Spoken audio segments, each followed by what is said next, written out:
Huh.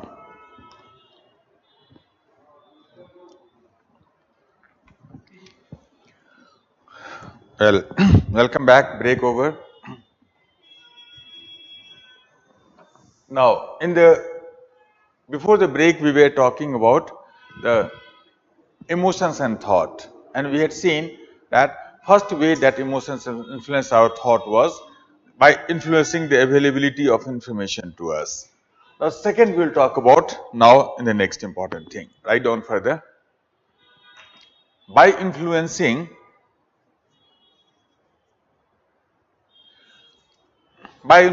our thinking capacity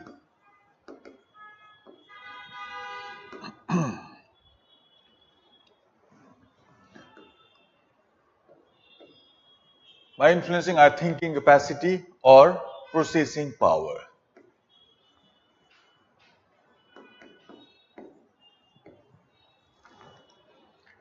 By influencing our thinking capacity or processing power. Now, there is a second important way that emotions influence our thought. Now, before we talk about this idea that we are discussing here, tell me one thing, that what do you think is the capacity of our, say, immediate mind? What is the capacity of our immediate mind? What I mean here is that, suppose for example, I give you a list of, think of it as thought experiment sort of thing. Suppose for example, I give you a list of, say 30 numbers. All of them are 2-digit random numbers, completely random numbers, 2-digit. You have to give you that on the board. You have to read it once. And after reading it once, you have to recall as many of them as you possibly can. After reading it once, how many of these words, these numbers you can remember immediately after that?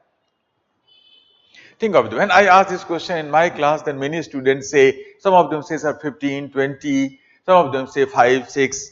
So between you can say 4, 5 to 20, 25, that is the number normally I get. So I hope that in your class also I will get a similar number like that. Now, in around 1950s, there was a psychologist called Miller. Now, Miller did a very interesting experiment. He did not ask people that how many you would remember. He actually asked people to recall. So, he gave similar, you can say, list of number, word, letter, image, etc. to the people and asked them to recall as many of them as they can. And he did that experiment with a large number of people, with every cross section of the people, male, female, black, white, American, Europeans, Asians. You can say the different type of people. You can say the educated people, uneducated people, illiterate people, people who claim to have very high memory, people who claim to have very low memory, people who are normal IQ, people who are very high in IQ. So different types of people he interviewed.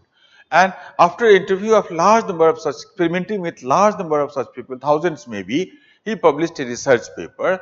Now this research paper changed the way we understand human memory. And he named his paper also very interestingly. He named his paper as the magical number 7 plus minus 2. He thought that 7 plus minus 2 is the limit of human mind. At one point of time, 7 plus minus 2, only that much unit of information we can store in our mind. So, well, however, the idea is that those people who say that you can recall 10, 15, etc., you have highly overestimated your memory. And those people who say 3, 4 maybe, well, you underestimated your memory. 5 to 9 is the 7 plus minus 2 was the limit that Miller found. So according to Miller, however good your memory is, nobody in the world would be able to recall more than 9. And however bad your memory is, almost anybody would be able to recall at least 5. So 5 to 9 is the limitation of human mind according to him. He called that as short term memory. He called that as short term memory, but today we often call more commonly as working memory. Short-term memory or working memory. That is how we can see we talk about two types of memory now, short-term memory and the long-term memory. So, short-term memory is the immediate memory. At one point of time, right now for example, what are the information in your immediate accessible memory is what we call the short-term memory, immediate mind, working memory, whatever term that you can use for that. He believed that this is the capacity. We can increase that capacity. How can you increase that capacity? Well, you can increase that capacity by organizing the information. So, by organizing the information, you can actually increase the capacity. We can make a larger unit number of a smaller, larger unit of a smaller number. Number is important, unit is not important, size is not important. So, we can increase the size of each information and reduce the number of that information. For example, we do not remember this word as 8 letters, THINKING, no, we remember it as 1. So, we have compressed 8 images into 1, that is called thinking. So, capacity again, we do not remember that as 8 letters, we remember that only as 1. So, that is how we can increase. So, any memory enhancement program that you may possibly join, well, they cannot increase your memory. Only thing that they can do is to help you to organize your memory in a better manner so that you can remember it better. Organization is the key. So, we can organize the information and through that we can increase the capacity, but the fact still is that nobody can recall more than 9. 7 plus minus 2. That is the reason that you in my classroom, when I ask you to write something and if I speak a longer sentence, then many students say after writing half you forget the rest half. And you ask, sir, please repeat again. What happened? Because the moment your focus went to the first half of your sentence, second half that you had heard already, but still it was lost to your memory. Or, well, when I also speak something in the classroom, suddenly you ask a question, my mind goes to your question, then suddenly when I start answering your question, suddenly you can say when I come back to topic, well, what I was talking about, I felt lost. And after what happened? The moment my mind went to your question and answer, then whatever I was talking about, that was pushed out of the memory. Now, in order to continue my earlier talk, well, I have to bring it back into my memory. So, there is always a fight between the information to be in control of your working memory. That is what happens in the immediate mind. Now, next question is that where does that immediate mind actually reside? Well, biologically if you look at it, that mind actually resides in this one. So, this is your neocortex and this is your prefrontal cortex. I have talked about prefrontal cortex in the previous class. So, it is your prefrontal cortex that working memory actually exists biologically, just behind your forehead and above your eyes. So, this part of your brain is where prefrontal cortex or working memory, you can say, is located biologically. It is in this part, as we have seen, it is in this working memory actually where all the rational activity that we are able to do at one point of time, voluntary activity like thinking, planning, memorizing, etc. Well, all of that take place in that part. It is like RAM of human mind.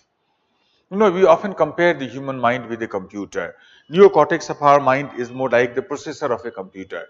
Hippocampus of our mind may be compared somehow to the hard disk of a computer, or neocortex, working memory of our mind, is more like the, well, RAM of a computer, random access memory. That is how we can say that it is there. Now, since in order to think about something, prefrontal cortex, it must be connected to every. So, it is connected to every other part of the brain, so that it can get information from the visual other part of the cortex also to think. Now, it is also connected to your, so amygdala is there in the leap inside our brain into the limbic system. So, that is also connected to the, can say, working memory. So, in a very crude manner, this is what I am talking about. Now we can understand the whole picture, that how emotions influence our thoughts. Suppose for example, well, suppose this is your rational mind and suppose this is your emotional mind. Remember, we have two minds now, rational mind located in the neocortex, emotional mind located deep inside our brain in the, you can say, limbic system, in and around the circuitry of amygdala. Rational mind is a little slow, emotional mind is a little fast. So, many other qualities are there which we will discuss further later on. So that is how you can see these two minds are there. Biologically also they are different, their working is different, their functioning is different, their characteristics are very different from each other. Now both of these two minds try to capture your rational working memory. Now suppose at one point of time your emotions are neutral, you don't have any emotion strong. So nothing is there. So all, suppose 9 is your working memory capacity. So all the 9 will be available to your working memory. You are perfectly rational. Suppose you have some weak emotion, then perhaps 2 of your working memory will be taken over by the emotional mind and only 7 will be left for your rational thought. Your rational will is slightly compromised. Emotion becomes stronger. Suppose 5 will be taken over by emotion, only 4 will be left for your rational mind, your rationality will be more compromised. Suppose emotion is much stronger, 7 will be taken over by the emotion and only 2 will be left for your rational memory. And remember one very important thing, that emotional mind has a preemptive capacity. What does that mean? It simply means that emotional mind has a ability to preempt, push the rational mind around and control and capture the emotional mind. Control and capture emotional mind very easily. What does that mean? It is something, if you want to compare both of these two minds, then one interesting comparison you can find, we can have in the political system of our country. In our country, you know that, well, political system that we have in our country, the emotional mind is, rational mind is more like the Prime Minister of India, and emotional mind is more like the President of India. So in normal conditions, you know that Prime Minister is in control. He takes all the decision and President simply follows the decision taken by the Prime Minister. He simply signs on the ordinance or the bill that is given to him. So he always acts on the advice of the Prime Minister, controlled by the Prime Minister, managed by the Prime Minister. That is normal. And Prime Minister in his work, again, he is supported by, he is guided by the Parliament, where all the debate and discussion happens in order to understand the decision making. Because that is what rationality is all about, that you understand every aspect of the situation before taking a decision. So this is what Prime Minister is, that's what rationality is. But suppose, for example, when some emergency happens in the country, then the President has this power that he can declare the emergency and he can take all the control in his hand. Then after, well, President can take all the decision. President can pass, you can say, take quick decision.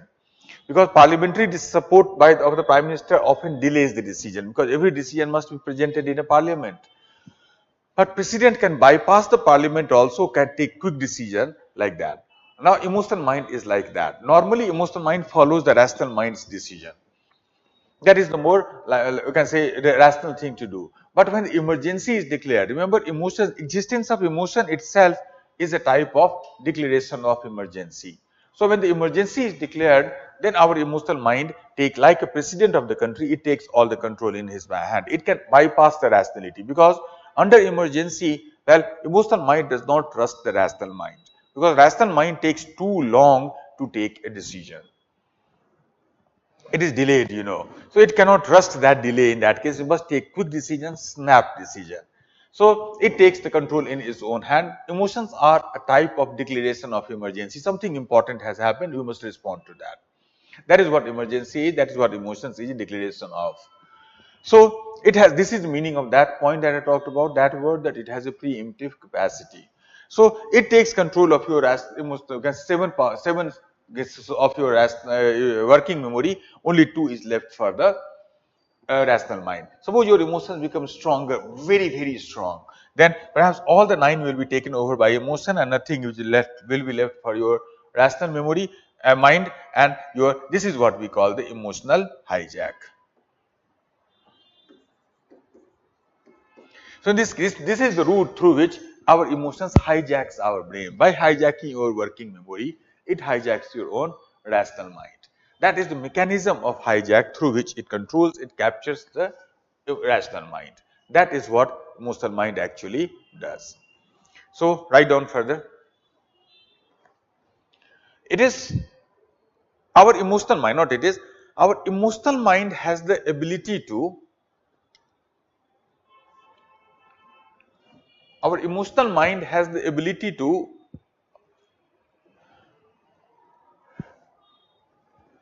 control and capture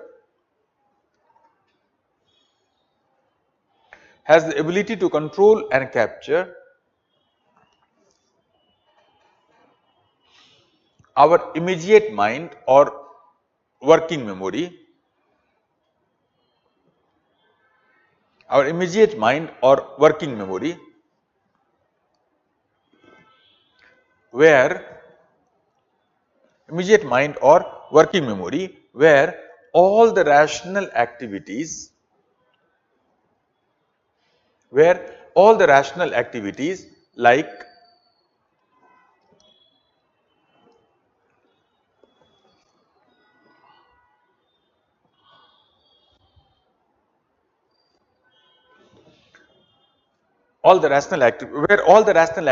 like thinking, planning, etc. take place. Our emotional mind has the ability to control and capture our immediate mind or working memory where all the rational activities like thinking, planning, reasoning, etc. take place. Stronger is the memory,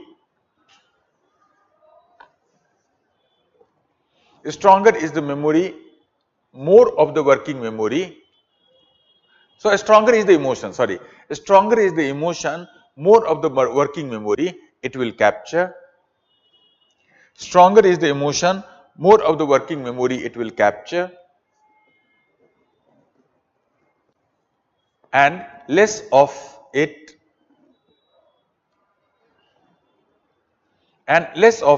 will be left for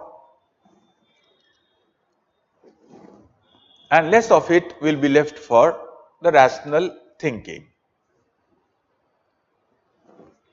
Less of it will be left for the rational thinking.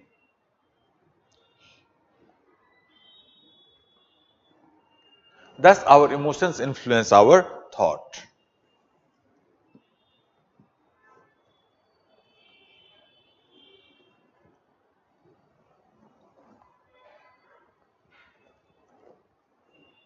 So, this is the second important way that emotions influence our thinking pattern. So, first of all, it blocks the information to us, and secondly, whatever biased information that comes to us, well, it reduces our ability to make a sense of that information, process that information. Through both of that, it influences our thought, our thinking capacity. So, these are the important way through which emotions influence our thought. So, so these are some of the important things that I think we need to know before we can understand the whole idea of emotional intelligence. So, now we will start with the actual emotional intelligence, but before that let me take some questions if there is. Sir, we always heard, yeah, right, correct spelling. What is meaning of heard? Girl is more immortal than a boy. Is it any particular reason on it? I will not answer this question because it is extremely, you can say, write proper spelling when you can say ask the question. Proper spelling, proper sentence. Think before you write. So, immortal, girls are immortal. How can we? I think you mean emotional, but write correct word. Is it?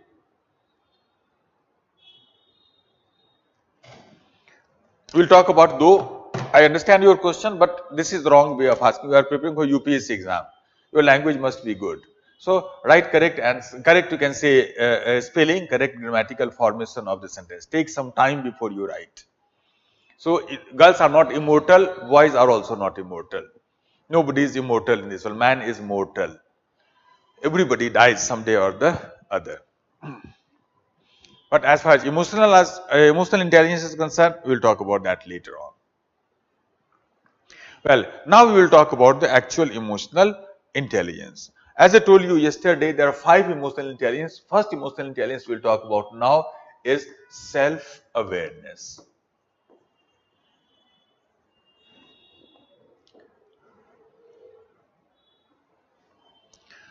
Self-awareness. Now, self-awareness, as I told you in yesterday's class, that self-awareness is our ability to know, our ability to perceive and understand our own self in a way, emotions or behavior, etc., etc. So that is what we have talked about. Today we will talk a little more about what exactly we mean by the self-awareness here.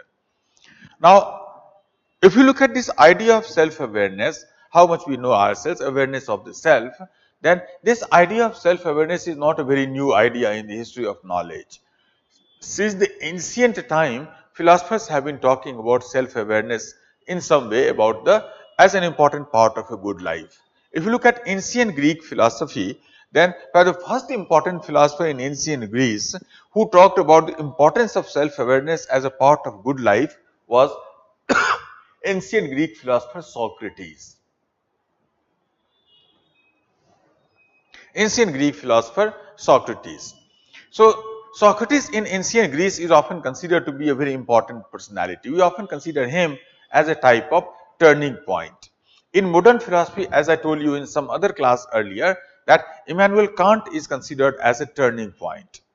In ancient philosophy, well, Greece, it was Socrates who is considered to be a turn. Just as in the modern philosophy, as I told you in my Kantian class, that we often talk about pre-Kantian philosophy and post-Kantian philosophy. Similarly, in ancient Greece, we often divide the Greek philosophy in pre-Socratic philosophy and the post-Socratic philosophy.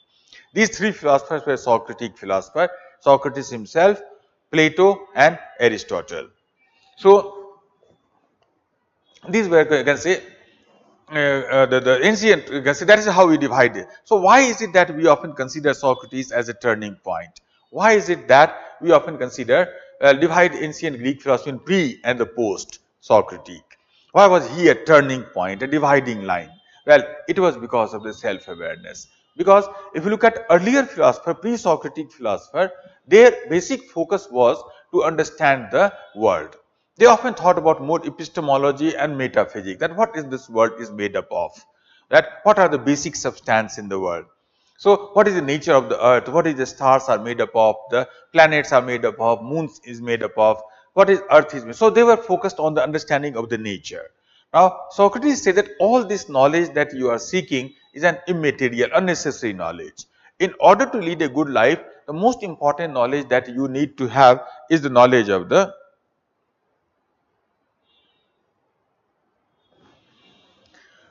is the knowledge of the self, or other knowledge that you gain, that you try to find out, is an unnecessary knowledge. Most important knowledge that you need to have in order to lead a good life is the knowledge of the self.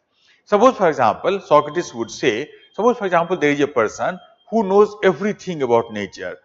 He knows quantum mechanics very well, theory of relativity very well, string theory, everything he knows so well. But he does not know himself well. His life will be a miserable life. On the other hand, there is a person who has all the misconception about the world. Suppose for example, he thinks that earth is flat, which is wrong, but he still believes that earth is flat. He thinks that sun rises in the east and sets in the west. Earth is stationary, which appears to be. So, he has all the misconception about the nature, he has all the misconception about the world, everything wrong he has, but he knows himself very well. His life still would be a good life. So, good life is not determined by how much you know quantum mechanics or theory of relativity. Good life is measured by how much you know yourself. This is what he said, and because so he in a way turned the attention of philosophy from outside to inside. He said, forget everything else, know yourself. Even today, if you go to the temple of Apollo at Delphi near Athens in Greece, then you will find in the entrance of that temple itself, in bold letter, it is inscribed there. The basic mantra of Socrates, which he said,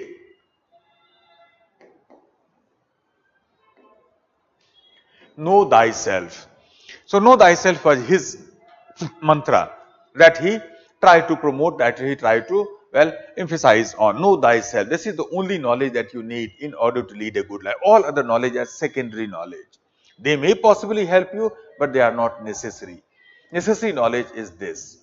So, this is what he said. This is why I can say he is considered to be that turning point. He turned the attention of philosophy from outside to inside. Now, there is a famous quotation of Socrates. We will talk a little more about that quotation in tomorrow, next class. Because this quotation, on this quotation, there was a question a few years ago in the UPSC exam that they had asked. The quotation of Socrates was that an unexamined life is a worthless life. What do you mean by this quotation? That was the question in the UPSC exam. We'll see the meaning of that quotation in more detail in next class when we'll discuss some you can say important modern idea of the self-awareness. But Socrates was the person who said that an unexamined life is a worthless life.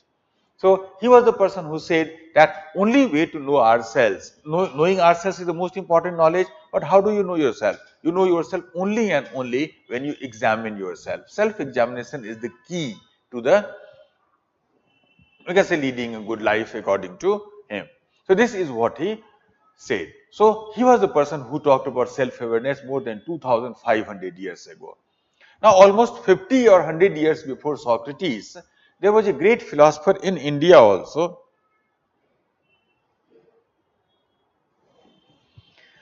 So you can say almost 150 or 100 years before Socrates, there was a great philosopher in India also who talked about the same thing, that know yourself. Can you tell me who that philosopher was? Well, I hope some of you may have answered that question. He was Buddha. So Buddha was also the person who talked about the same thing, that, well, he also said that all other knowledge that you are seeking here to gain is an unnecessary knowledge. Because earlier before Buddha, people thought in India that only way to get salvation etc. is to read Ved, Upanishad etc. Buddha rejected all of that. He said you don't have to read Ved or Upanishad in order to lead a good life. How do you lead a good life? Only way to do that is to know yourself. Appadipo bhava. So, Appadipo bhava of Buddha is similar to know thyself of Socrates. So, Buddha also talked about the same thing that Socrates had talked about in ancient Greece. Almost 100 years before Buddha, there was a great philosopher in China. He also talked about a similar thing. What was the name of that philosopher?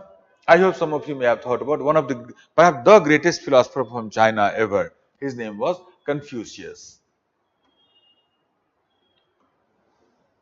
So Confucius was also that philosopher who also said the same thing, that only way to lead a good life is to know yourself. So forget about everything else. There is a book, beautiful book of Confucius, thin book called The Analytics in English. Now this book tells us many interesting conversation between Confucius and his disciples. Somebody asked him that, well, what happens after life? Is there any God? Then Confucius replied, you don't know yourself and you are thinking about God. Forget about the God. Know yourself first. God will come later. Somebody asked him what happens after, you can say, death. He says, you don't understand your life and you are thinking about death. Forget about death. When it will come, you will see that. Know your life first of all. So people used to ask various questions. What happens after death? What is God? Etc. etc. He said all of these are unnecessary questions. Only question that you need to ask and answer, understand yourself well. So Confucius also talks about the similar thing.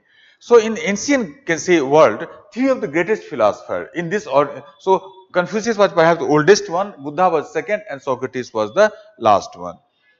Three of the greatest philosophers in the ancient world, all of them talked about a similar idea that is called self-awareness today.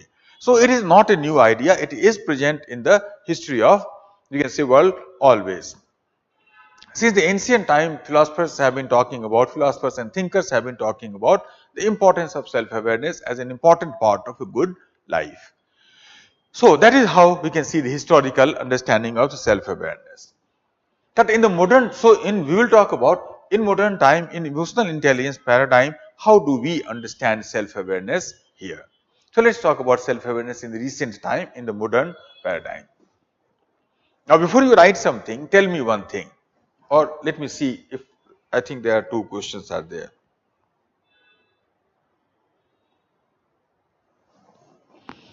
Nimai says sometimes we try to erase something from our mind but we can't, and on the other hand sometimes we try to make some to be part of our mind but we can't. Why it is so? Well, this is more complicated. It's not part of our, let us not go into the deep psychology here. There are many things. Emotions play a role in that. So what you cannot forget, emotions play a role in that. Emotions makes it difficult to forget things sometimes.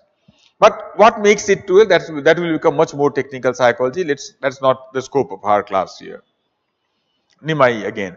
So in our human body there are some glands. How glands influence our emotions? Well, glands play a very important role because each emotion is actually, so amygdala actually affects the glands. amygdala through a hypothalamus. I did not go that much in detail in my class. That is not a part that will be again too elaborate for our course. But amygdala actually affects, influences many glands, like you can say the HPS axis we call about pituitary gland, hypothalamus or adrenaline gland, etc. Through that it secretes certain hormones, certain neurotransmitter that actually create emotions in us. So there is a whole mechanism for that. Let's not go into that. But yes, simple answer: glands do play a role, and the hormones that is secrete that have a very strong impact on our emotional experience and all.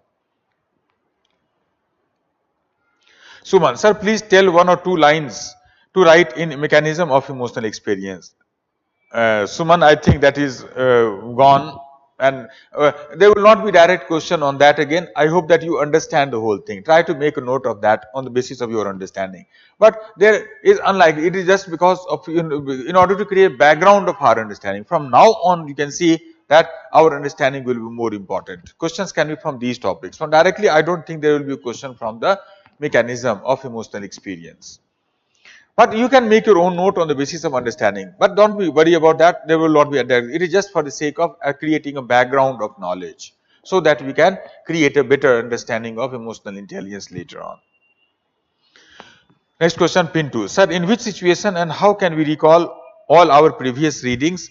As sir, I am in examination hall, I become completely zero, even cannot able to recall the immediate fact. Well, pin 2, we will talk about that in later time, as in some other class later. But remember one thing, everything that you read, previous reading, you cannot recall. If you recall everything that we read, then we will become mad. Forgetting is a very important part of a good life. A life actually, a sane life, well, the meaningful life. If you remember everything of your life or your reading, then your mind will become cluttered. So your mind actually makes a judgment what can be recalled, what can be remembered, and what should be forgotten. So the whole theory of forgetting will not go into that also. So remember, it is impossible for us to remember everything that we read. But there are something that we can do. We'll talk about that perhaps in some later class, if the time permits. Now, let us see how do we understand the emotional self-awareness here. Now, suppose for example, now before we write something, tell me one thing: how long can you live without thinking? How long can you live without thinking anything? Now, when I ask this question, many students start thinking first of all, and then after they tell us, some students say 2 minutes, 5 minutes, and some students say that no sir, it is impossible, we can't do that.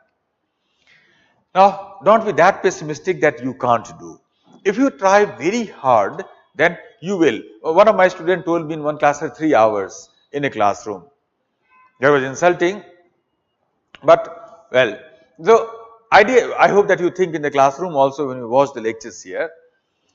But idea is that thinking is a continuous process. Suppose you try very hard, then you may be without thought thinking for 1 second, 2 seconds, maybe 4 seconds, 5 seconds, depending on how good you are in self-control. Meditation is all about that. Meditation teaches us how to remain without thinking anything. I like to define meditation as a thoughtless silence.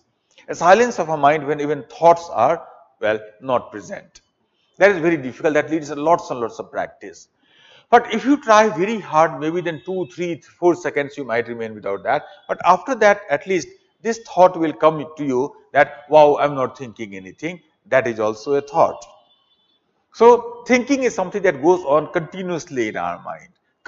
I don't know now. Write down a few lines. Parallel to the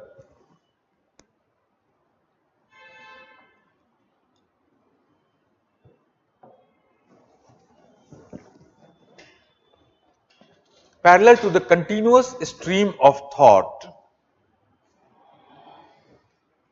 Parallel to the continuous stream of thought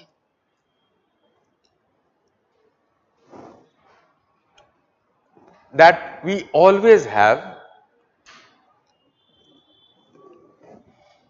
parallel to the continuous stream of thought that we always have,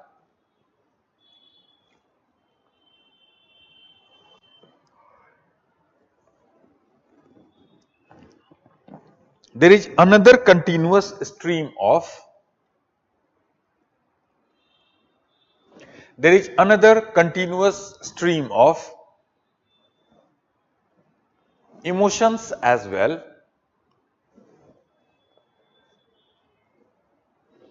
There is another continuous stream of emotions as well,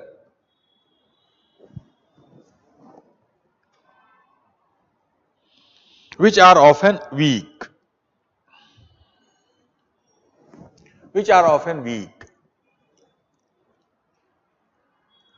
But when it becomes strong enough,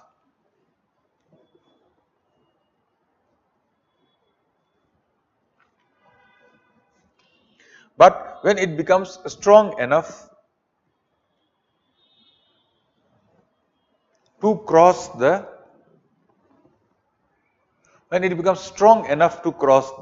threshold of awareness,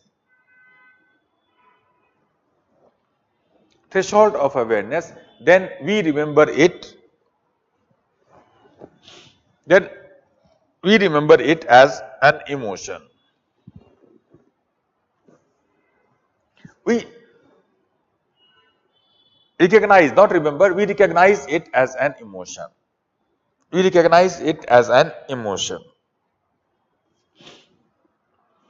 Self-awareness is our ability to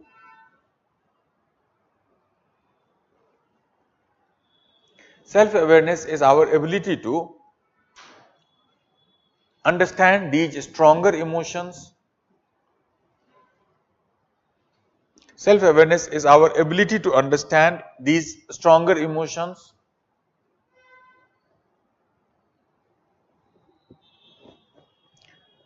Self-awareness is our ability to understand these stronger emotions as well as to be attuned to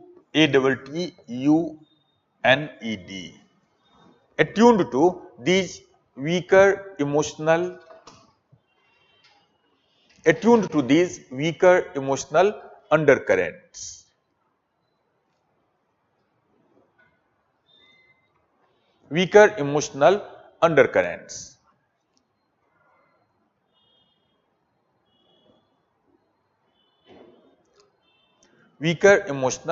undercurrents.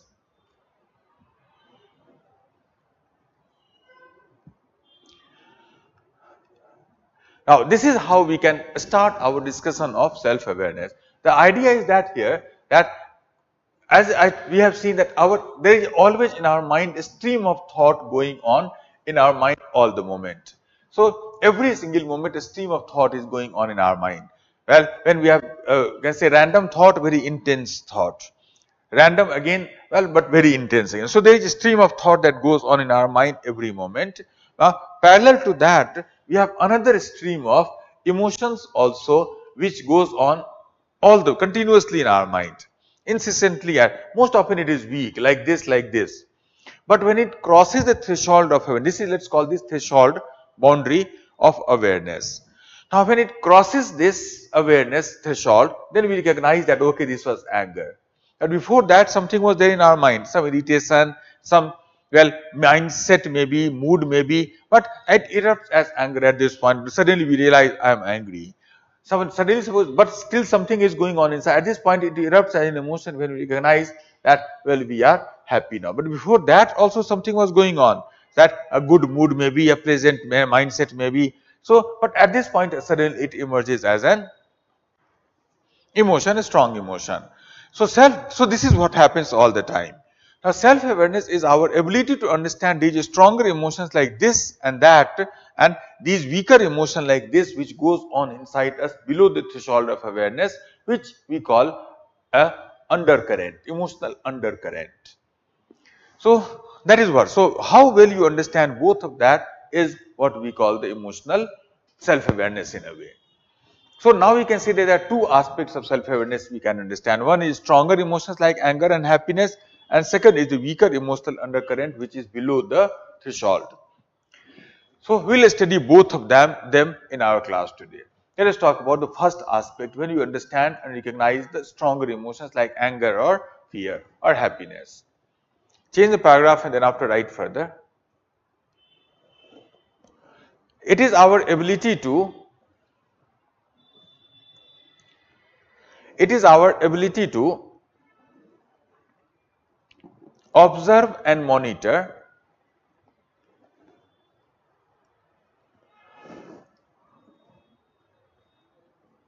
It is our ability to observe and monitor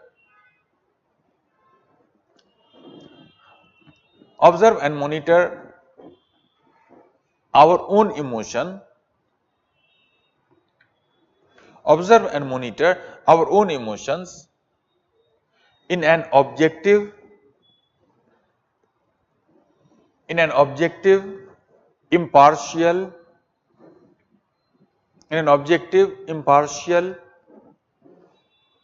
non-judgmental,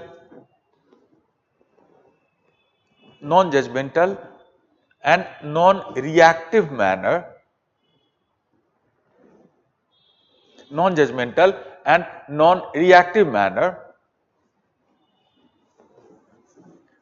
as and when they occur. As and when they occur.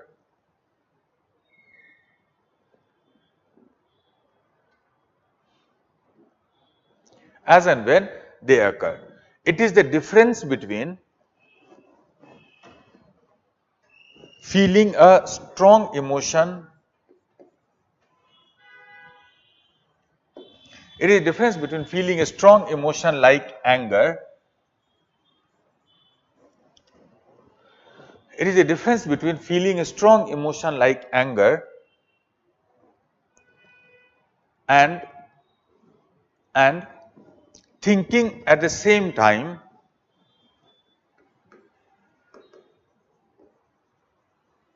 that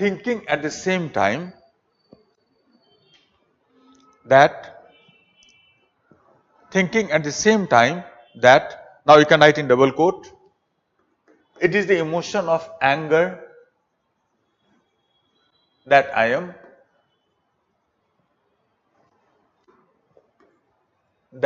am feeling.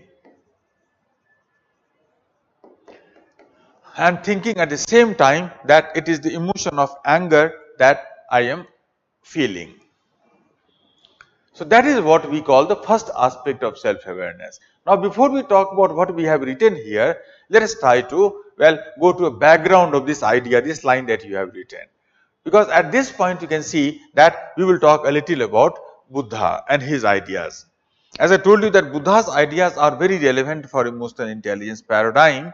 So it is the appropriate time when we talk about a little about Buddha. I hope that all of you are aware of the story of Buddha. And Buddha was born in a royal family as Siddhartha Gautam. So he was born in a royal family in Lumbini, and initially he was brought up in extreme luxury, you all know. Extreme luxury, he was given everything possible, I can say that was possible at his time during the that period again. Now it is said that so he has never seen any sorrow in his life, any suffering in his life, any problems of life. The story is that at 29 years of age, one day he was going somewhere. And on that day, he saw four things. First of all, he saw a highly diseased person. He had never seen a person with such a disease and suffering earlier. He asked his charioteer, what is he? Then who is he? Then charioteer told him that he has a disease. Buddha asked him, disease, what is that?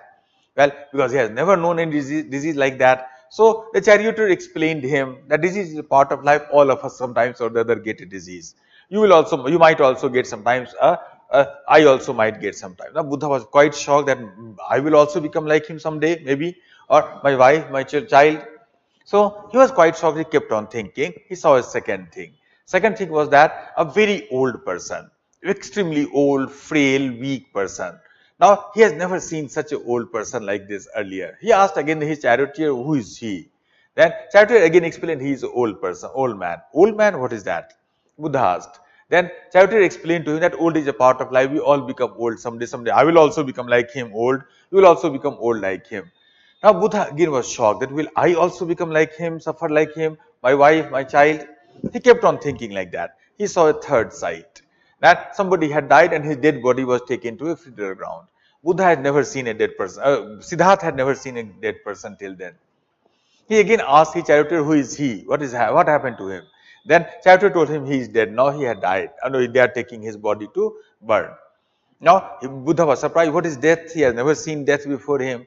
So the chariot again explained, death is a part of life. We all die someday or the other. I will also die someday. You will also die someday. What is so special in that? Now Siddhartha again started thinking that, will I also die like him? Will burnt? My wife, will she also die? My child, will he also die? He kept on thinking like this one. Then he saw the fourth thing. And fourth thing was an old monk. Now he was extremely poor person, but there was a lot of peace and calm, and well, happiness was there on his, bliss was there on his face. Now looking at these four things, Buddha was quite well disturbed. Why is it that he kept and started thinking, why is it that these three people suffered so much, and why is that this fourth person is so happy? Why do people suffer? What is the root of suffering? How can we eliminate suffering? How can we become happy? He started asking these questions and he did not get any answer.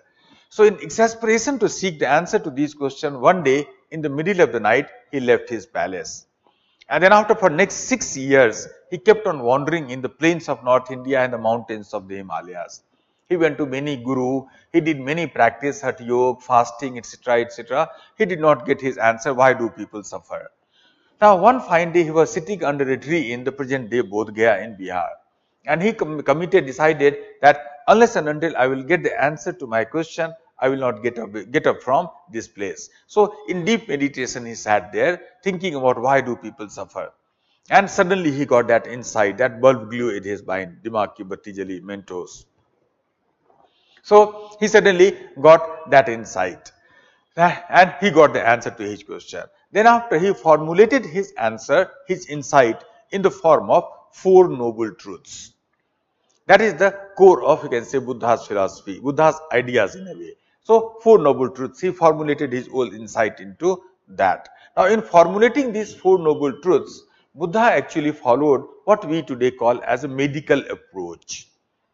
So the way you can say, if you suppose you have today have some physical illness, for example, if you go to a doctor, then that the way doctor treats you, there is an approach for that, there is a methodology for that. Buddha followed the same methodology, same approach. He followed what we call today as medical approach. He himself used to say that I am the physician of your mind. Doctors treat your body and I treat your mind. So he consider himself a physician of mind. That's why I consider Buddha's central idea is important more in psychology class than in philosophy class. Buddha was not a philosopher as such. That's why I did not discuss much of Buddha in my philosophy class. He was more than being a philosopher, he was a psychologist. He was a doctor, a physician of mind. That's why his theories, his ideas are more relevant in the psychology class rather than in the philosophy class. So he adopted a medical approach like a doctor, and he said, okay, there are four important steps are there in order to treat your mind, which he called the four noble truths. First truth is what? All of you know about that it's all about, life is all about suffering. Sansar mein dukh hai. So this is the first important step of finding a solution to a problem, that you have to recognize that there is a problem. This is what doctors do. Doctors first of all find symptoms of your problem. Suffering is a symptom of the problem. Dukh is a symptom of the problem. So Buddha says, okay, there is a fact, you have to realize, you have to remember, you have to know that life is all about suffering. He talks about many types of suffering. I will not go into that much of detail in my class. But life is full of suffering, that is the first thing. Then after, well, second noble truth, he says that this suffering has a cause. Dukh ka karan hai. So nothing happens without a cause. So suffering that we have in the life also has a cause. And what is the cause of suffering? This is an important thing that I would like to discuss in some detail here. He said, all of you may be aware of that again, that he says that cause of the human suffering is the desire. Desire is the cause of human suffering. Now what is the desire? Now in Buddha's theory or Buddha's ideas, desires can be understood like this. Suppose for example, Buddha will say here, suppose for example at one point of time you have some pleasure. And suppose some other time you have some pain. We all feel pleasure sometimes, we all feel pain sometimes. Now when I say pleasure and pain, then remember I don't mean the Bentham's pleasure and pain that can be counted, calculated, managed, something like this one. No, pleasure is a much deeper concept in Buddha. Pleasure, we can simply say that It is the, you can say, everything that you like, positive emotions in a way. That right side of that circle that we have discussed earlier, the pleasure, and the left side of your circle is called pain. So what we like is pleasure, what we desire is pleasure, what we want is pleasure, what we, well, you can say prefer is the pleasure. Pain, on the other hand, is something that we dislike, that we do not desire, that we do not want. That often we are repelled from that. Negative balance. Positive balance is pleasure and negative balance is pain. So Buddha said that we all have pleasure sometimes in the life, we all have pain also sometimes in the life. We do not suffer because of pleasure, we do not suffer because of the pain also. That is not the cause of suffering. Problem with us is that, Buddha said, that when we feel pleasure, then we are often attracted towards that pleasure. We are often attracted towards that pleasure. We feel, well, that this pleasure should never go from us. On the other hand, when we have pain around us, then we often are, you can say, repelled from that pain. We try to resist that pain. Now he said that this attraction towards the pleasure and resistance to the pain is what creates, is what the desire is. And that is something that creates, well, suffering to the human being. We suffer not because of pleasure and pain, we suffer because of the attraction towards the pleasure and resistance towards the pain. You know, if you look at the whole idea of Buddha, the whole idea of Buddha is based on this single concept. Everything about Buddha is based on a single concept, that is the concept of what we often call as impermanence.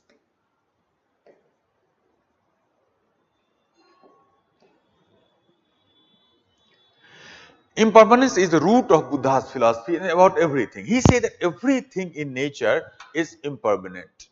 Nothing in the nature remains forever. Everything keeps on changing, everything, including our mind also, our soul also, our self also, our personality also, and the world outside. Everything keeps on changing every single moment of time. World is always in a state of flux. That is what he said. You know, when Buddha was there, almost exactly at a similar time, there was a great philosopher in Greece also, a pre-Socratic philosopher. Well, he also talked about a similar thing. His name was Heraclitus. Heraclitus also talked about the same thing, that the whole world is always in a state of flux. World is always changing. There is a beautiful quotation of Heraclitus. You may not have heard the name of Heraclitus maybe, but you might have heard his quotation. This quotation of Heraclitus. He said that you cannot step into the same river twice, because it is not the same river and it is not the same you. Now that is an interesting way to understand the Buddha's ideas also. I hope some of you may have actually noticed it, that last year there was an essay, you can say, asked in the UPSC exam on the same topic. Write an essay on you cannot step into the same river twice. So that essay you can write from the Buddha's idea of desire or impermanence, etc. So Buddha said, so Heraclitus said that you cannot step into the same river twice, because it is not the same river, it is not the same you. Why so? Because suppose, for example, you step into a river twice, you go inside a river, come out and step again. Are you going into the same river? No, that river had flown away. So that a new river is there, new water is there in its place. So that water in which you had gone has gone away. So new water is there in its place, you are going into a new river. So it is not the same river. Is it the same you that we are entering again? No. For these few moments, you also have changed significantly. So you cannot step into the same river twice, because that is not the same river. That river has gone away, a new river is there. And it is not the same you, because you have also changed and you are not the same you. You cannot step into the same river twice. Because every single moment we are changing. Even biologically we are changing every single moment. Every single moment, you know, that something in our body some cells in our body keep on dying, and they are being replaced by the new cells all the time. Some biologists say that every 6-7 years, almost 100% of our body is replaced by the new cell. So 6 years ago what you were there, today you are altogether perhaps 100% new person. So that is how we can see we are there. So we keep on regenerating ourselves, we keep on replacing ourselves in a way. So it is not the same. So everything keeps on, river also keeps on changing, we are also changing all the moments, biologically, psychologically, morally, everywhere. We keep on changing every single moment.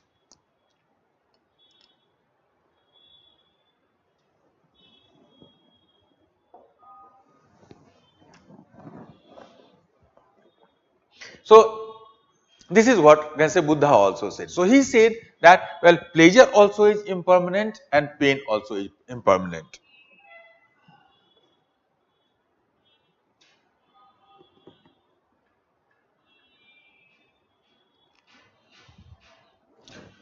So pleasure is also impermanent, pain is also impermanent. So it is there today, tomorrow it will not be here. But if you are attracted towards that, we want to keep that with us all the time, then we are actually creating desire, we are creating suffering. Pain also will not remain with us forever, but if you want to keep pain with us all the because pain away from us, resist that, then that will create suffering for us. We suffer not because of pleasure and pain, we suffer because of the attraction and resistance towards or against them. That is the root of human suffering according to him. You know, there is a beautiful story in, I can say, parable in Buddhist literature. There was a man who was standing on the core, you can say, the beach, sea beach, and waves were coming from the sea and going back into the sea. Now, this man has a certain conception of, well, good wave and a bad wave. Now, when the good wave were coming, then this person, this man was very happy. Wow, such a beautiful wave it is.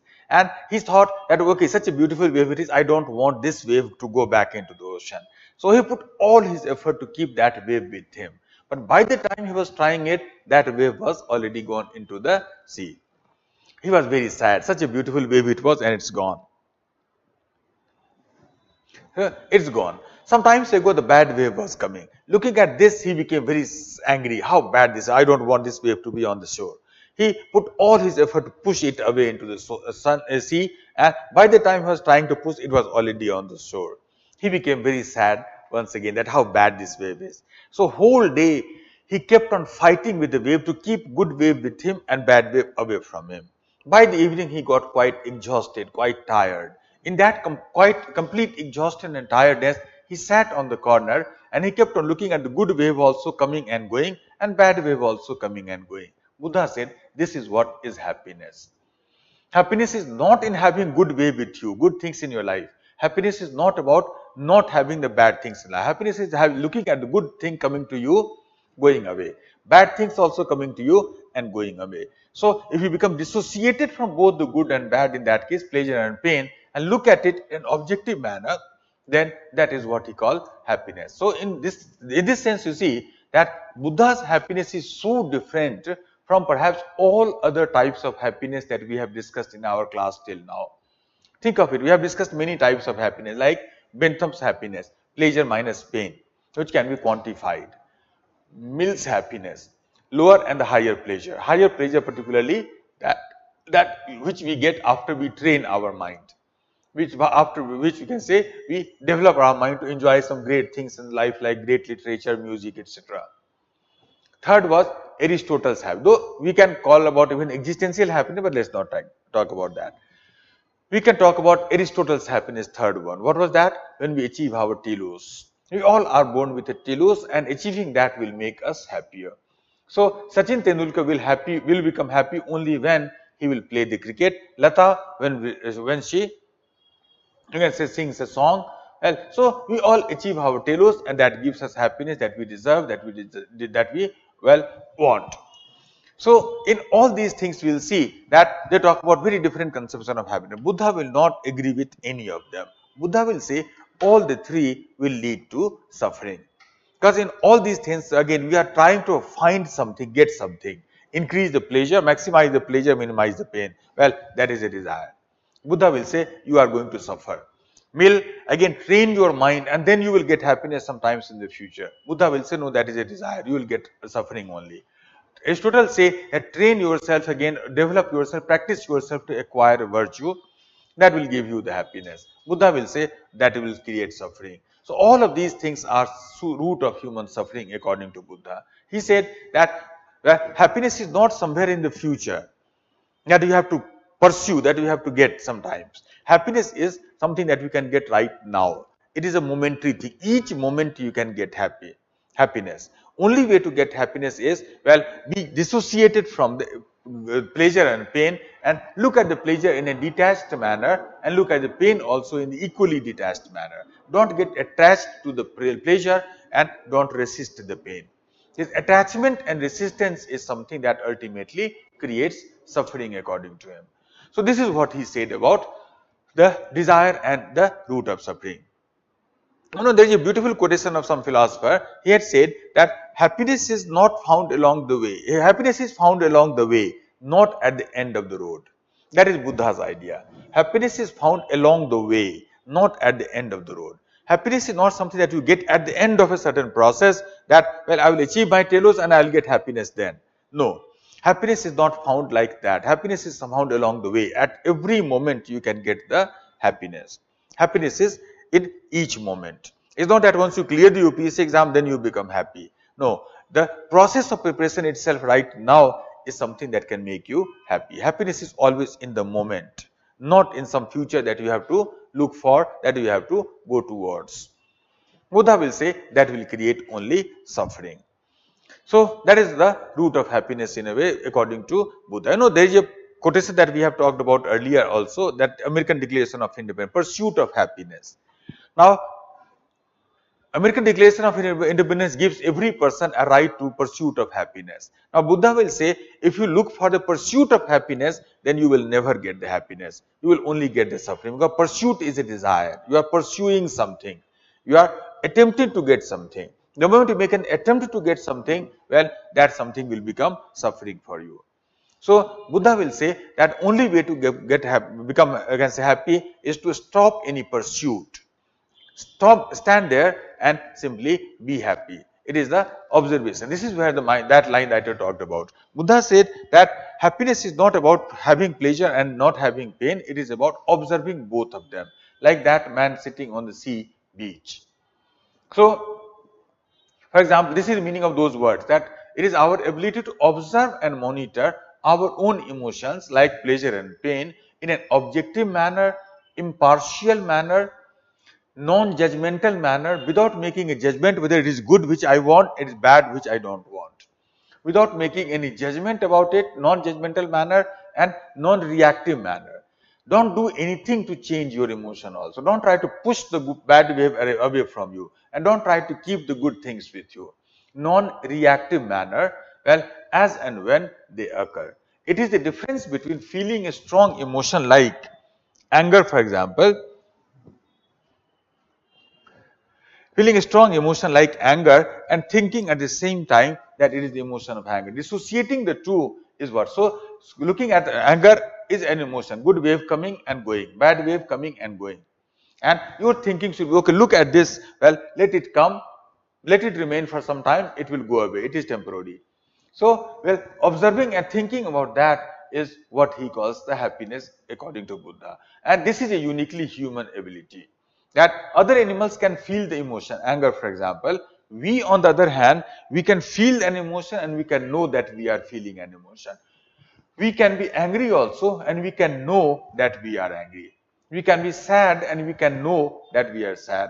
We can be happy and we can know that we are happy. So this knowing part and this feeling part must be separated. That's how much is separation between the two is what is self-awareness.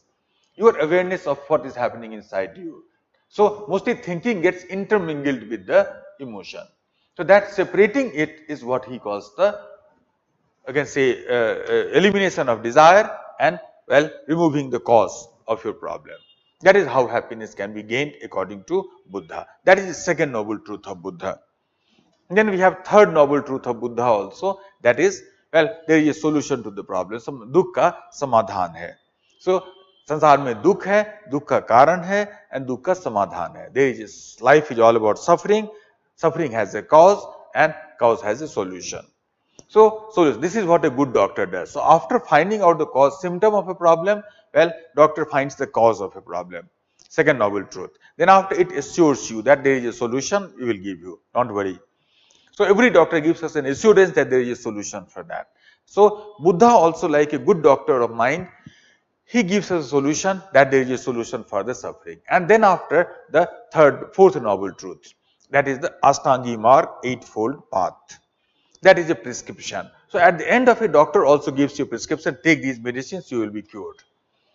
Buddha also, like a good doctor, gives us prescription, that there are the 8 medicines. If you take these 8 medicines, then you will be cured. What are these 8 medicines? I hope all of you know about that. If you don't know, then read the NCERT SST book of 6th standard.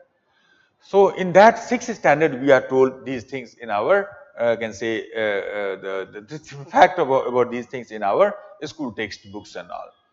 So these eightfold path that we all know is, well, right thought, right belief, right, you can say, memory, right speech, right action, right means of livelihood, etc., etc.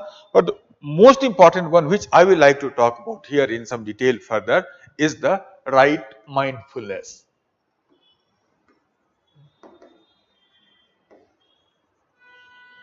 Now, mindfulness is a concept of Buddha that has got a huge traction among the emotional intelligence say researcher. So important this is that many researchers, many psychologists in the field of emotional intelligence, they actually use mindfulness for self-awareness. So what we call self-awareness, some people call that as mindfulness itself. But we will stick to our word self-awareness. Mindfulness we will study as a component of that. Now, what is mindfulness? Mindfulness in Buddha's theory, I hope you are aware of that also. But mindfulness in Buddha's idea is also that, and in our emotional intelligence also, is our ability to become mindful of ourselves. So, whatever you are doing, be mindful of yourself. Because idea of the mindfulness is that, or human nature is that, think of it. I was reading about some time ago. Adam Grant was a psychologist who did lots of research in that area. Now, according to him and many other researchers, 47% of our waking hours, think of it, 47% of our waking hours, our mind is doing something, mind is engaged in something other than what we are doing at that time. I repeat, 47% of our waking hours, our mind is doing something, engaged in something other than what we are doing at that time. Now, that is an interesting thing to understand about the human nature. Buddha also talked about that. Because if you look at our body can remain only and only in the present. Or rather, let's call it in, so both in time and space, our body can be only in space. In a space, body can be here and body can be now. In a space, body can be present only here, and in time only now. But if our mind, if you look at it, well, our mind can go anywhere or anytime.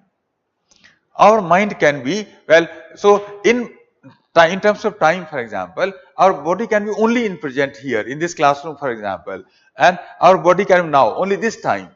So in present moment, but mind has a tendency to go in the past also and the future also. We can all do time travel.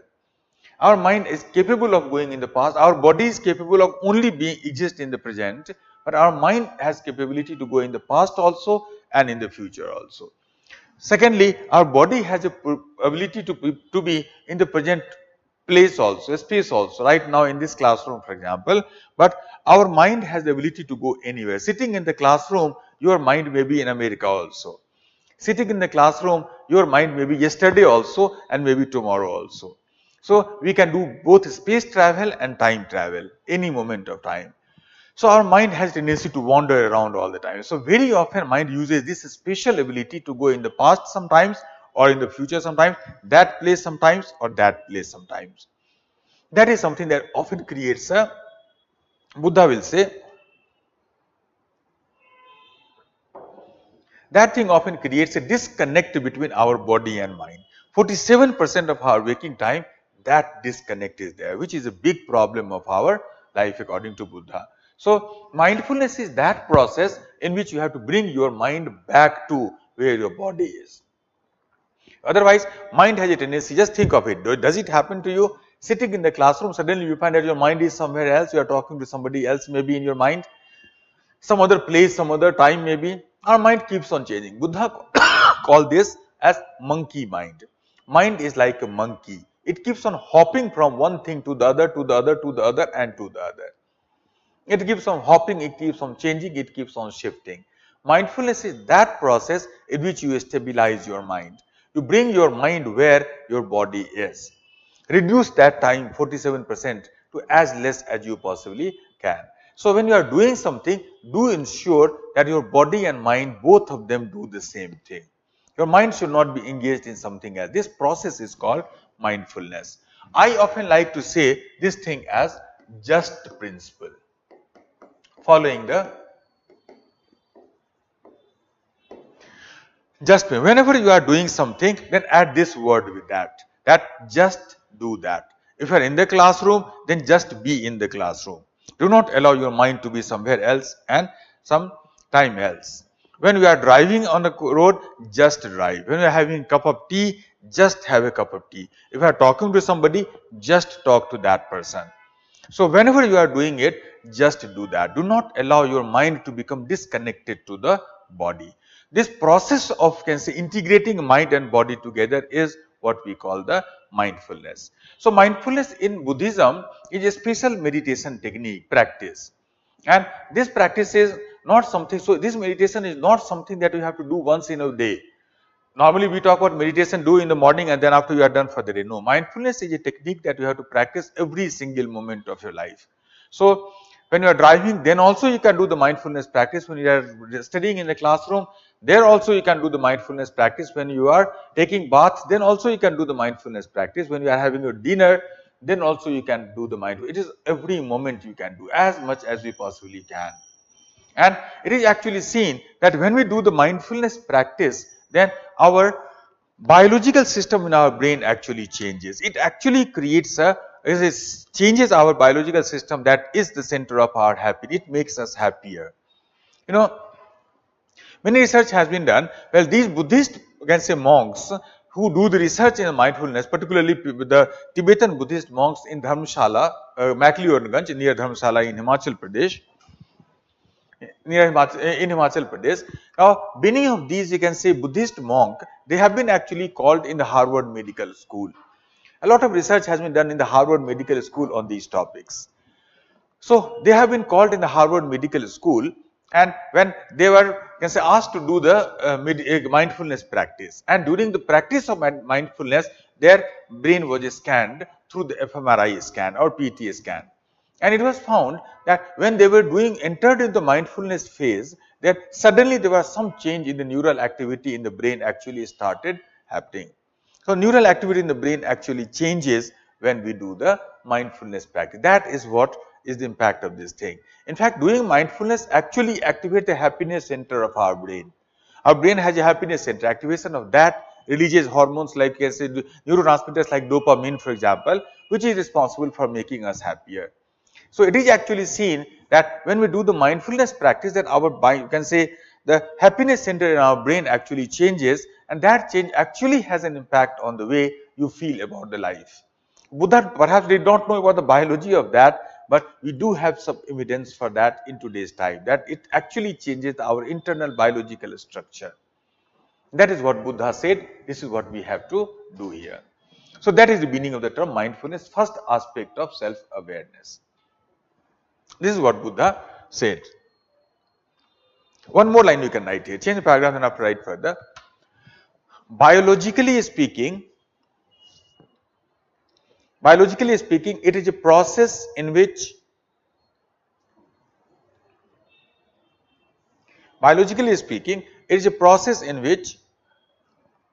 we try to start a new activity. We try to start a new activity in our neocortex,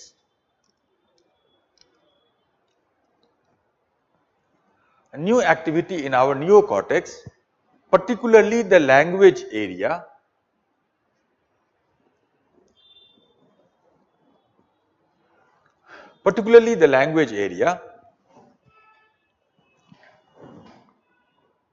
which is independent of our amygdala.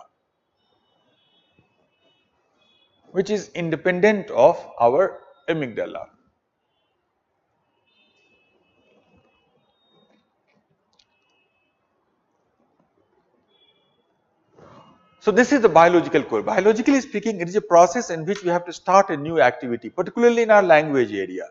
We have a very evolved language area in our brain, which is responsible for speaking, understanding of language, even thinking. Thinking is a subvocal language when we talk to ourselves. So it activates our language area. Well, so to activate our language area, when we become into that language area, neocortex activity, that becomes independent of our amygdala. How can you ensure independence? This is where this particularly comes up once again. So start thinking about your own emotion. Thinking is a language. So start thinking about, well, what you are actually feeling. What's happening inside you? For example, if you are angry again, then mindfulness means forget about what you are makes you angry. Start thinking about your anger, that I am feeling anger, and my heartbeat is increasing, or I'm shivering, I feel like screaming, for example, shouting, hitting the other person, I'm clenching my fist. So start thinking about your own anger, start thinking about your own emotion. That will dissociate the thought from anger, and this is what Buddha will say, will create a mindfulness state. Whenever you are feeling something, always observe. You must direct your attention inward, because emotions often direct our attention outward. So outward attention must be inward. Well, that is what is the bringing it inward is what we call the process of mindfulness. So that is one aspect of self-awareness here. But there is a second aspect of self-awareness also that we talk about here. Change the paragraph and then after write further.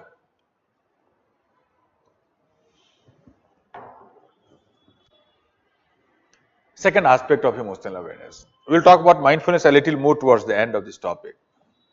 Write on further. Emotions always bring about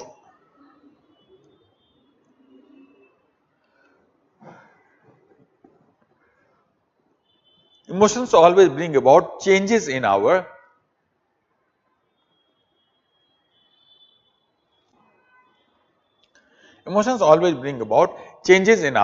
internal visceral organs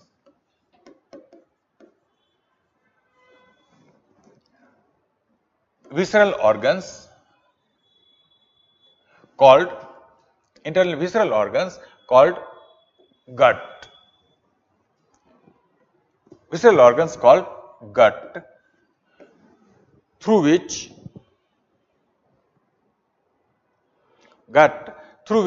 it keeps on giving us indications about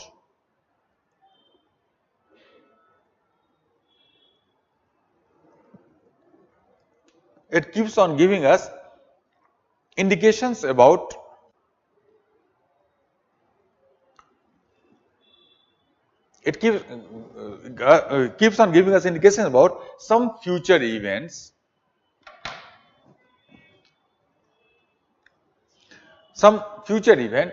which we sometimes feel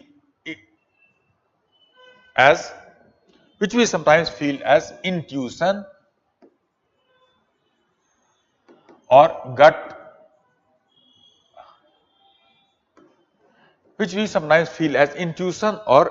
feeling.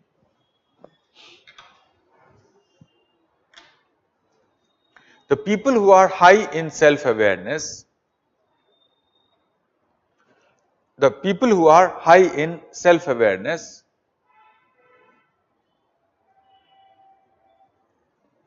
are more attuned to their body. People who are high in self-awareness are more attuned to their body, and thus they have better intuition about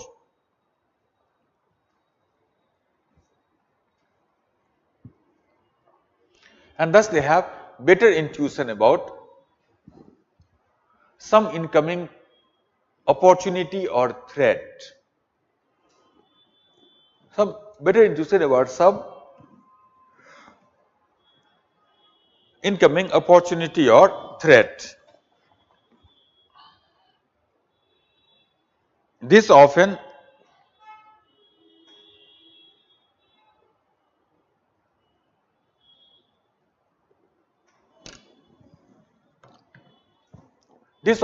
guides their decision making.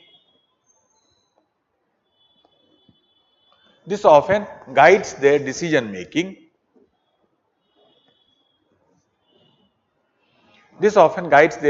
making in the right direction. This often guides their decision making in the right direction.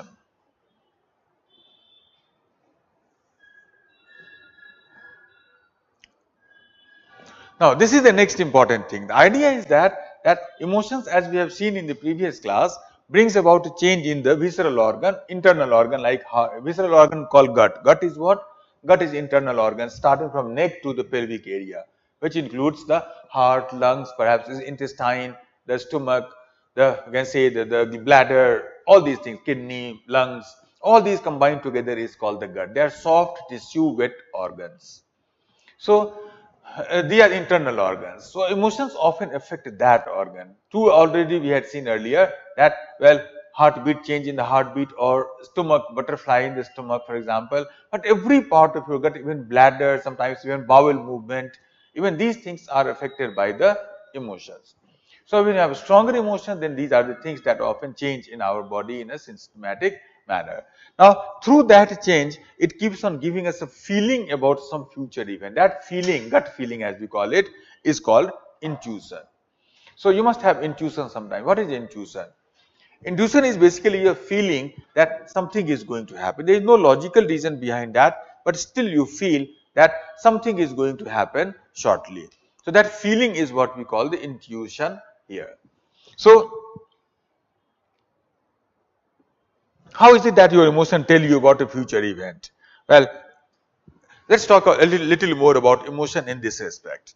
Now, emotions, if you look at it, then we often say that emotions are a type of internal prototype or type of template, for example, prototype or a template which is based on our past experience, emotional experience, and guide our future experience in a way. It is something like this. Suppose, for example, this is time. Suppose at this point you encounter something called A. Now, in the past, some event called A.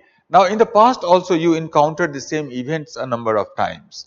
But suppose, for example, 80% of the time when you encountered A, then it resulted into a positive consequence. You felt good. Now, this 80% positive experience will be stored into your amygdala as an emotional memory, emotion. So that the moment you encounter A, your emotion will tell you that 80% of the time it was good in the past. So, 80% of the chance is that it will be good in the future also. So, you get the feeling that something good is going to happen. On the other hand, suppose you encounter something called B, and in the past also you have encountered B a number of times, but say 70% of the time it had negative consequence. So, that is stored into your amygdala as a part of your emotional memory. So, your amygdala will tell, your emotion will tell you that 70% of the time in the past it was problematic. So, in the future also a similar problem can be encountered, and you start getting a feeling that something wrong is going to happen. So, emotions are the internal, we can say, prototype made on the basis of our past. Every past experience is somehow stored into our mind, which keeps on telling us, well, something is going to happen next, something is going to happen next. It's a sort of prediction system, immediate prediction system, immediate anticipatory system, which keeps on telling us that something is going to happen, good and bad. So, people who are high in self-awareness, they often have better intuition. And because of that, they are able to understand incoming threat and opportunity in a more positive and better manner. That is how emotions actually help us in our decision making. Now, this idea that intuition helps in our decision making was actually discovered in a very interesting event. I will tell you about a story. There was a neuroscientist called Antonio de Boy. Now, he had written a beautiful book on this topic called Descartes' Error. Now, in that book, he has mentioned a very interesting event that led to the discovery of what we are talking about here in a scientific manner.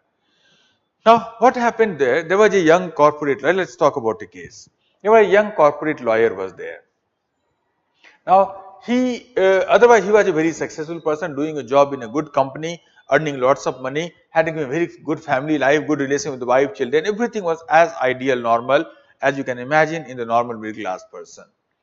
Now, once it so happened that a small tumor started growing on his forehead. Initially, doctor told him that it is non-cancerous, it is non-malicious, but even then, for the sake of simplicity, for the sake of precaution, you should get it surgically removed. So on the suggestion of the doctor, he got his tumor surgically removed.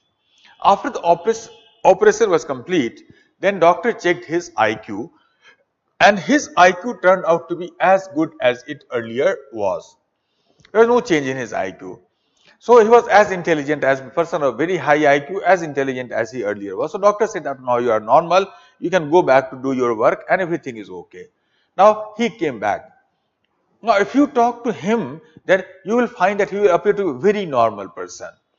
Very normal person in conversation, in talking and all, in his behavior, etc. But from that day, some very significant change started happening in his life.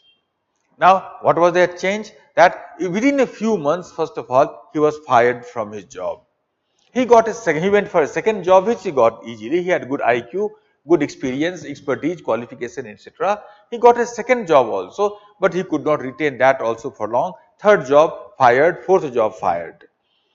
So he started having problem at his family front also, more fight with the wife, children, and within a year or so, this person who was otherwise so successful earlier, his life was completely in ruins. He was without a job at all, his family life was destroyed, his wife had divorced him, his children had, well, left him, he was living all alone in a small rented room somewhere on social security. Now people were surprised what happened to him, because if you talk to him, he will appear to be a very normal person, but still he was not able to lead his life the way everybody else is able to. People were surprised what happened to that person. Now somebody suggested him that, well, your problem actually started after the brain surgery, so why don't you go for a neurosurgeon, neuropsychologist? He can possibly help you. You know, neuropsychology is a new branch of knowledge which is at the cusp of neurology and psychology, in which we try to study the human behavior from the neurological point of view. So most of the things that we have discussed in our class today and maybe yesterday also was just a neuropsychology. So we are using human brain as a way to understand the human behavior.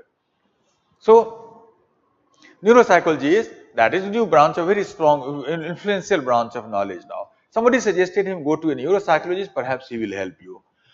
Now he went to Antonio Dubois, the person who made this discovery that we are talking about here. Now initially this psychologist also was not able to understand what was his problem, because he did appear to be a very normal person throughout the thing again. But one day something happened that actually gave a clue to this person, psychologist, what exactly is the problem. What happened on that day, that the doctor told him that your session is over today, you can go back. Next time, suppose you have to come on the next Monday. And in the next Monday, well, the following time slots are available to me. I am free in the morning, say 8 o'clock. So you can come 8 or 10.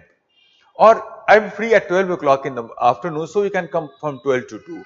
Or in the 6 o'clock I am free, so you can come 6 to 8. So these are the 3 time slots which are available to me, free I am. So you can tell me what time slot suits you the best, so I can book your time on that. You book that time on your name, and you can come there and we can have our session.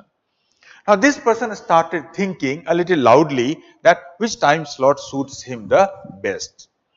Which time slot suits him the best.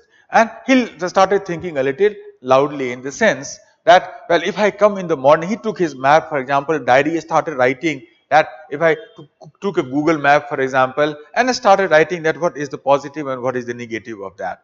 So if I come in the morning 10 o'clock, then what are the positives of that and what will be the negative of that? Maybe in the morning, good thing will be that I will be free by 10 o'clock, so I can plan my day accordingly. Negative thing will be that I might get stuck in the morning traffic. So he started writing everything on the diary. What can be the plus and what can be the minus. If I come at 12 o'clock, then again what will be the positives and what can be the negatives. What I come at 6 o'clock, what is the merit and what are the demerits. What are the pro. So each time, every time has of course pros and cons. So he started, we can say, calculating that. It was a sign of very high IQ, of course. Bentham would have been very happy with this person. But even after making such a detailed calculation, even for as long as 15-20 minutes, this person was not able to make up his mind that which time slot suits him the best. He kept on thinking and calculating like this one, writing all the plus and minus on the diary. Now suddenly it occurred to that psychologist that this, tell me one thing first of all, when we have to take a decision like this, how long do you take that decision? Suppose I ask you that yes, tomorrow I have to meet, we will meet somewhere. Tell me which time slot suits you the best. Would you like to meet in the morning, afternoon or evening? How long do you take to take such a decision? Maybe a few seconds. Do we make such a calculation like that? Of course not. It appears that something happens. You just close your eyes, something happens in your mind. It appears that answer pops out. Sir, I will come in the morning. Is that not how we take our decisions? So we are able to make such decisions maybe in seconds. And here was a person, even after making such a detailed analysis, he was not able to make up his mind for 15, 20, 25 minutes also, half an hour. Now suddenly it occurred to the doctor that this person does not have a problem of IQ, his IQ is very high. He has a problem of decision making. He is not able to make simple decisions also in his life. Such simple decision like whether would you like to be in the come in the morning or evening. So he has a problem of decision making. Now this led to a lot of research further. How does human mind make decision? And the current understanding is something like this. Suppose for example, at one point of time you have three choices in front of you. Suppose for example A, B and C, and you have to make a decision that what is right and what to do and what not.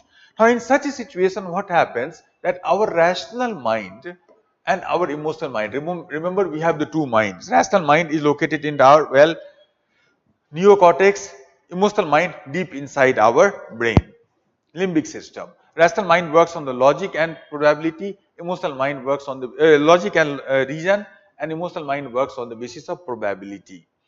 Rational mind is a little slow, emotional mind is a little fast. Daniel Kahneman called it system 1 and system 2, fast and slow mind.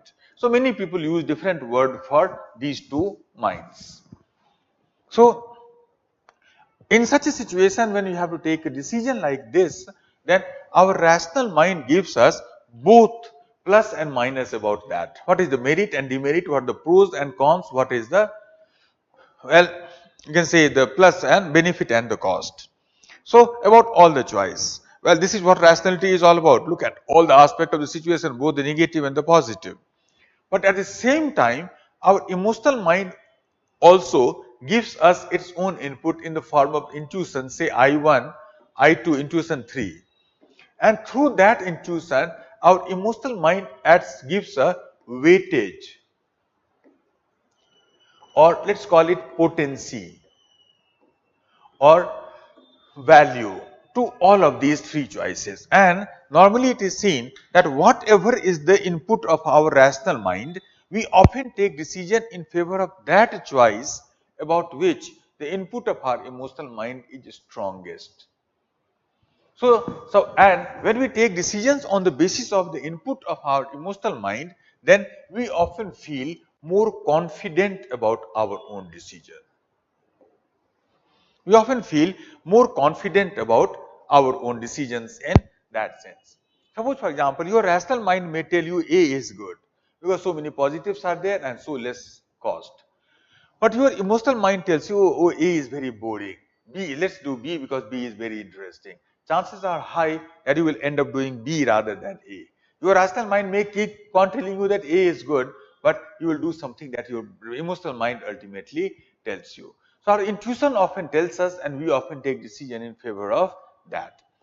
And when we take decision on the basis of a strong input given to us by the emotional mind, we often feel confident about our own decision. But when our emotional mind does not give us enough input, then we often, and only rational input is there for us, then we often get confused about our own decision. We often get confused about our own decision in that case. So confusion in decision making is often the result of the input of rational mind alone, without any input of the emotional mind. So that is how, think of it, any such case you can talk about. Let's take one small example. Suppose for example, all of you took first important decision of your life after 10th exam, 10th can say grade. Academic decision I am talking about. After 10th, you have these three choices in front of you, the science, humanity and commerce for example.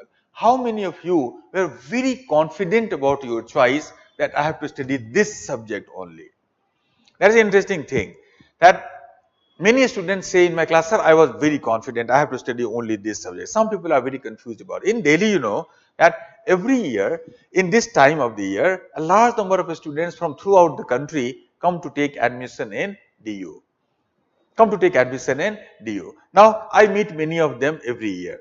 Now, there are two types of students. There are two types of students whom I find very interesting. Some students are there, they are very confident about their subject choice, that I have to study, say, economics only, any college will do. And some students on the other hand are more confident about their college. I have to take admission in, say, Hindu college, any subject will do, just admission, let me get the admission. Now, if you belong to second category, then perhaps your emotional mind is not giving you that strong input. And if you are in the first category, that you are very confident, I have to study only this subject, then perhaps your emotional mind is giving you much stronger input in that case. Emotional mind often gives a confident decision. Rational mind often confuses us because it gives us both the plus and minus. Emotional decisions are always categorical, either this or that. There is nothing called plus and minus. Either it is plus or it is minus. It is not plus and minus. That is how. You know, some people have very strong emotional mind. When I think about the people who have very strong emotional mind, then one name that comes to my mind is the name of say the George W. Bush Jr. When he attacked Iraq almost 20 years ago, more than 20 years ago, Saddam Hussein Iraq, do you know what was the pretext on which he attacked Iraq? Well, he attacked Iraq on the pretext of that, well, he claimed or he accused that Saddam Hussein is trying to make the weapons of mass destruction.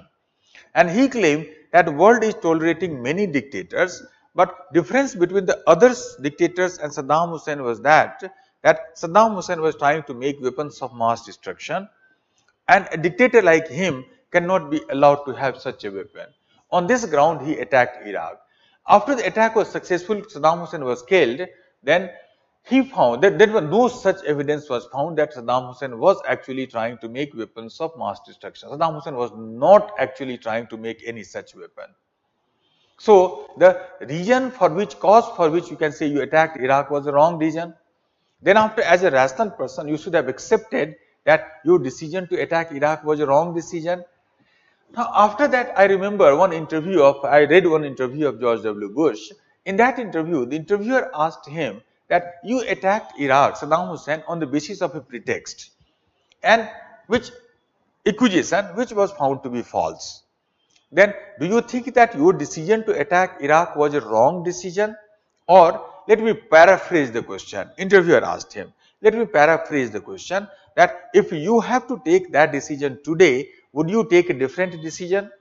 To which he replied that his replies are very interesting. We often call that as Bushism. You can Google this term Bushism and you can find some of them. So, he replied that I took a decision at that time, well, on the basis of certain fact. Now, on the basis of all the new fact that is available to me, if I have to take a decision, then today also I will take the same decision. Now, that is the characteristics of such people, that such people take decision first, they look for the fact later. That they take a decision after they collect the fact. We normally, what do? We collect the fact first and then after we take a decision. But there are people who collect the decision first, who take the decision first and they collect the facts later. This is where the, problem of such people actually come up. And remember, you can say emotional mind may be wrong also, because it does not bother much about accuracy. We have already seen that. So, such people may take wrong decision and they can be equally confident in that. Look at and they are very confident people in that. So, look at the face of Donald Trump. So, even if he is speaking rubbish, for example, there is so much confidence on his face, full of confidence. That often comes from a strong emotional mind, not a strong rational mind, but from a strong emotional mind. Now, this idea that emotional mind plays a very important role in our decision making, well, it has led to a lot of debate in the last few decades in our world. You know, economics, if you look at it, this idea has a strong impact in the way economics has developed recently. You know, economics, what is economics? How do you define economics? Some time ago, I was watching an interview, you can say a lecture of an economist on some TED talk. Now he gave a beautiful definition of economics. He said that economics is a science of decision making. When I ask this from my student, what is economics? The many students say resource management or whatever is cost benefit. We can see the supply demand, etc., etc., allocation of resource, etc., etc. Now, the simplest definition of economics is, according to that economist, that economics is a science of decision making. Economics always study that how does human being make a decision. Suppose, for example, if I have 100 rupees in my pocket, then how is it that I am going to spend this money in the market? This is what economists try to study. Now, when economics study the decision making, then they study decision making on the basis of one fundamental assumption, which is the basis of the modern economics today. We call that as rationality assumption.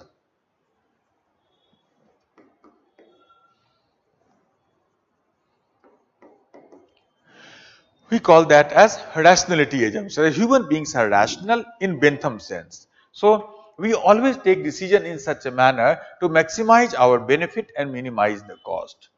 So, I spend 100 rupees in such a manner that I will gain maximum happiness and minimum pain while paying 100 rupees. So, that is how we often take decision. That is why I told you Bentham's theory is basis of the modern economic theory. Rationality assumption. But this idea that we have discussed in our class today, this casts a serious question mark on the whole rationality assumption itself. Because this idea tells us that no, human beings do not make decision always on the basis of the rational calculation. We often take decision on the basis of intuition where rationality is not there. We call that as bounded rationality.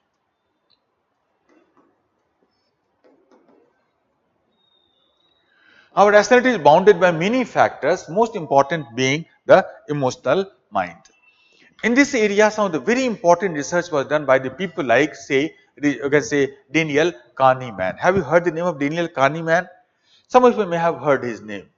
He is most famous for his book called Thinking Fast and Slow. I am not recommending you to read that book again, I am just mentioning you the name of that book, Thinking Fast and Slow. Now, this book you can say is such an influential book that he was, and it has given such a strong insight about the you can say human decision making that it was decided that he should be given Nobel Prize. But in psychology we don't have he was a psychologist.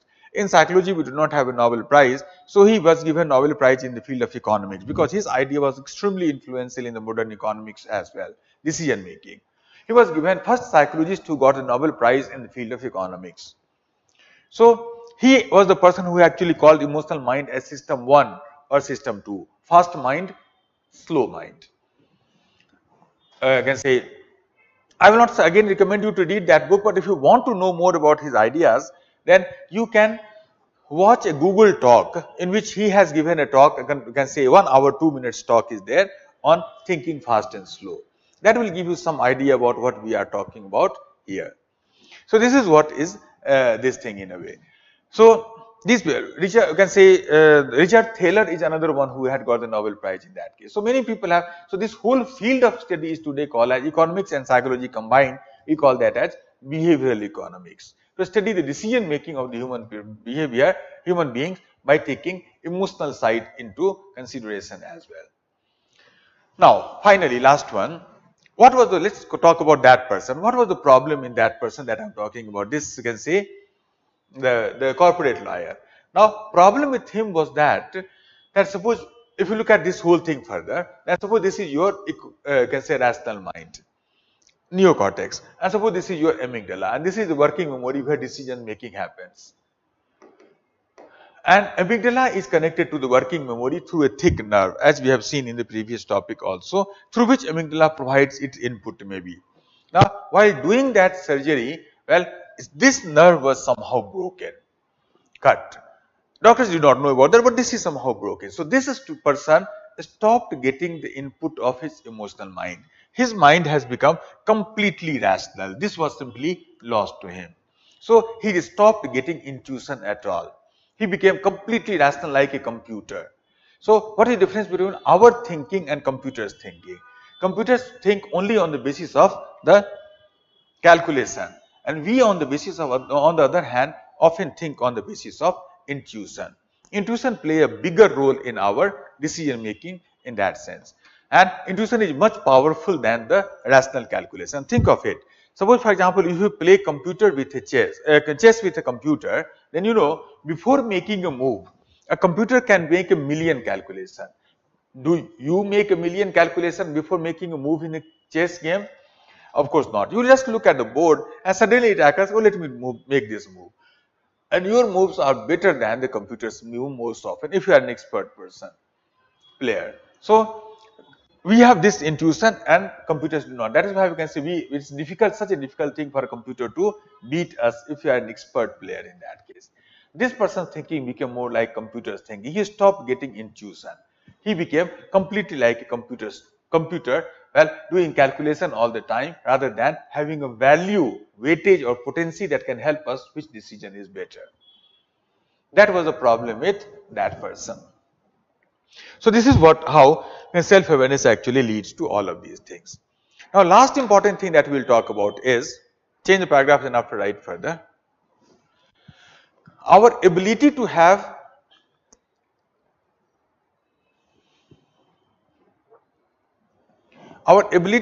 the right intuition,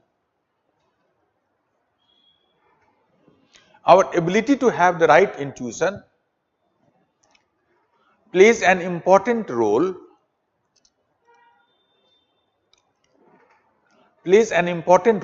in our success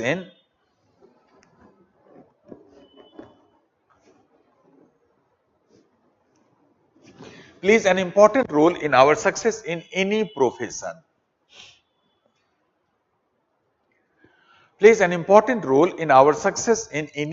profession.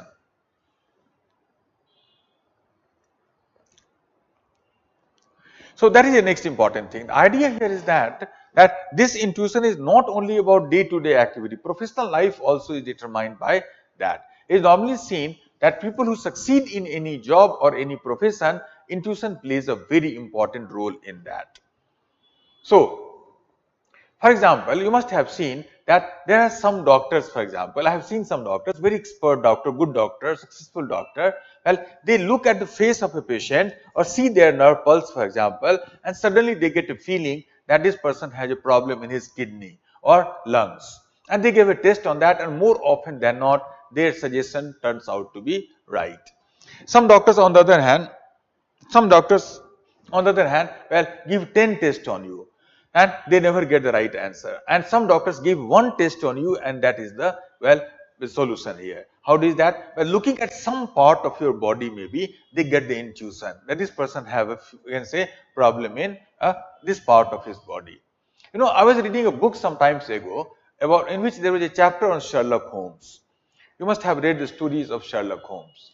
So Sherlock Holmes, in that book, it was said that in almost 80% of the cases when Sherlock Holmes solved a problem, the moment he visited a scene of a crime, then and he looked at all those people who may be potentially affected, you can say, involved in the crime, then suddenly he got a feeling that this person, for example, A, is the guilty person.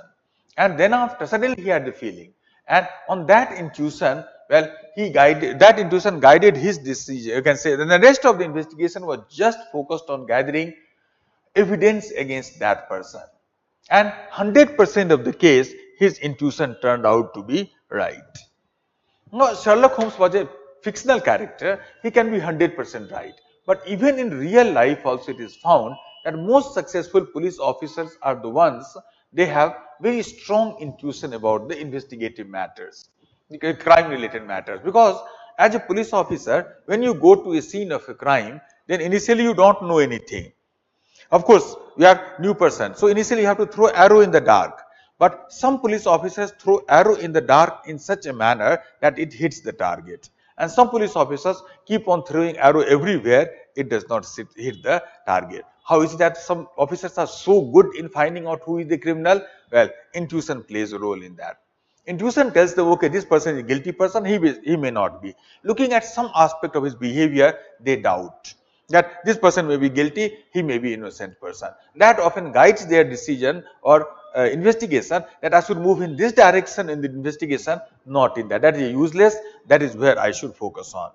And more often than not, they are successful. So most successful doctors are the ones who have very strong medical intuition. Most successful police officers are the ones who have very strong, you can say, crime related intuition. Most successful political leaders are the ones who have good political intuition. Gandhi, for example, think of Gandhi. Gandhi has very strong political intuition.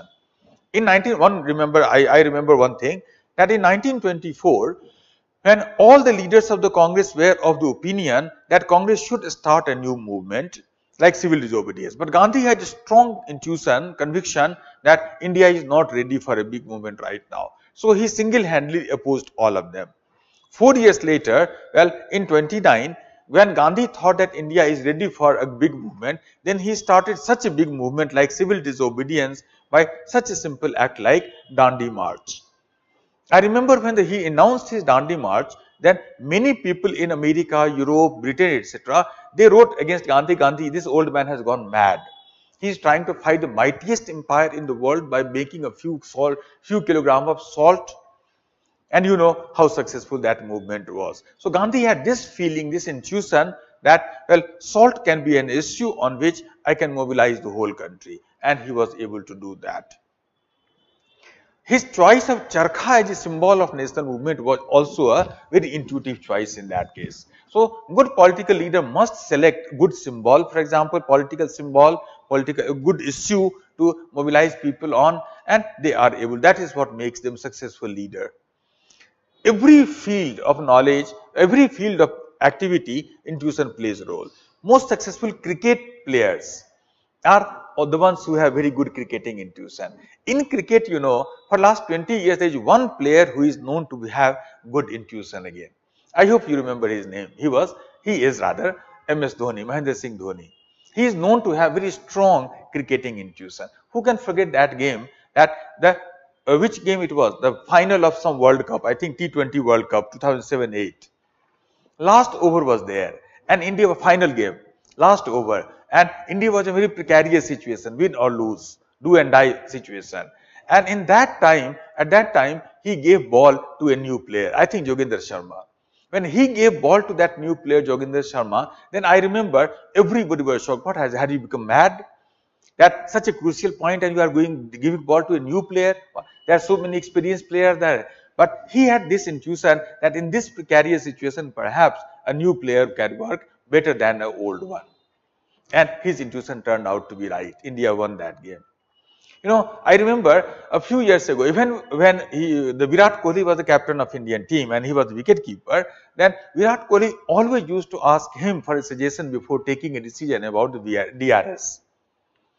Review decision, and more often than not, he's almost more than 80% of the time, his decision to take a review or to not take a review turned out to be right. I remember one instance when Indian cricket team had gone to Australia a few years ago when Virat Kohli was the captain and Dhoni was the wicket keeper. Now Virat Kohli took a review decision on the advice of Dhoni, and it turned out to be right as usual. Then after, there was a commentator in the Hindi commentary there. He said that if MS Dhoni is on the ground, then why do we need a third umpire? Ask him, whatever he will say will be right. Now that is the type of image that he had. When now he did not have a third camera and slow motion movement, etc. He had that intuition, it is out, and 80% of the time his intuition was right. So he had very strong cricketing intuition. So idea is that in every job, every profession, intuition plays a very important role in our success in the job. So that is how intuition plays a role. Now finally, last important thing is that how is it that we get the, why is that some people have better intuition than somebody else? Here the two aspects of emotional self-awareness will combine. We say here that more mindfulness you do, it will give you ultimately an ability to you to have better intuition. Mindfulness is a process through which you get them. Buddha did not talk about intuition as such. He said mindfulness is enough. But it is a fact that we have observed in our research that if you are mindful of yourself, then intuition, you will get better intuition in your You can say life later on. So by being mindful, you are actually training your mind in such a manner, emotional mind, in such a manner that in the future your mind will give you better intuition and help you to take better decision in general. So again, remember that according to the Adam Grant and all, 47% of the time we are not mindful of the thing. You reduce that thing again as much as you possibly can. So more mindful you become, better intuition you will have in the future. This is how the two aspects of mindful in the present and better intuition in the future. That is how the two aspects of self-awareness are related to each other. So, and what is the meaning of that mindfulness? Again, the way I told you, just principle. Whenever you are doing something, just do that. Do not try to divert your mind to the multiple things. Don't try to do two things together at the same time. Your mind will get diverted. You may get, I find sometimes in many morning classes, offline classes, that many students come there, they sit in the classroom, they listen to the lecture also, and they read the newspaper also. Now, that is a problematic thing, because if you read the newspaper or read something else while attending a lecture, then you may get the fact from both the sources, newspaper also and the class also, but you are doing injustice to your emotional mind. Remember, rational mind will not help you much. Your emotional mind will help you in examination to collect the information, to give you intuition. Okay, that class we studied is something, that topic we studied in that class is relevant for that question. So in this case, you may get fact both from the newspaper and the class, but your intuition may not develop because of that. So when you are in the classroom, just be in the classroom. When you are reading newspaper, go out of the classroom and read that. That is better. But being in classroom, doing one thing and allowing your mind to do something else, well, you are doing injustice. You may get the fact, you will not get the intuition. And that will ultimately hamper your decision making ability, that how to write an answer. That's also a decision, which concept you have to put in which answer, which theory you have to put in which answer. So you may not get that intuition so appropriately in that case. Intuition plays a very important role in our success, in our decision making judgment. That is the importance of self-awareness. So that is all about self-awareness as an emotional intelligence. We will talk about three emotional competencies based on self-awareness: emotional awareness, accurate self-assessment, and self-confidence in the next class that we will have on Monday. So that's it for today.